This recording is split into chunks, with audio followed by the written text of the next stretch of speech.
Welcome to the Banker Lamp. Please enjoy the video. You start by preparing Colab so Flask can run now. Mount Drive or upload your app files to a working folder. This keeps code persistent. Once done, install Flask and Pingrok with pip in the first code, cell so dependencies are ready. Make sure to restart the runtime if required. That avoids stale imports. You do this immediately because a ready environment prevents interruptions later when you expose a local server to the web. You now write and run the Flask app. Define app. Pi with clear routes and use port 5000. This standard port pairs with ngrok easily.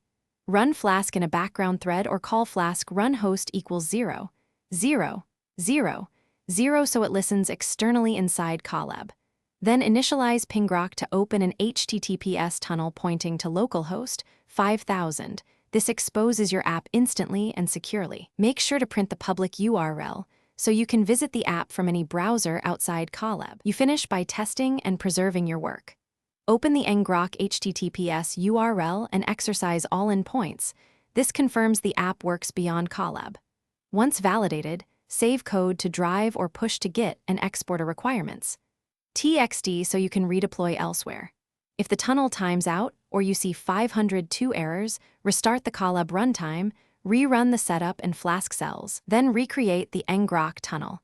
This usually resolves session or port binding issues quickly. Thanks for watching. If this was helpful, leave a like and consider subscribing. See you next time.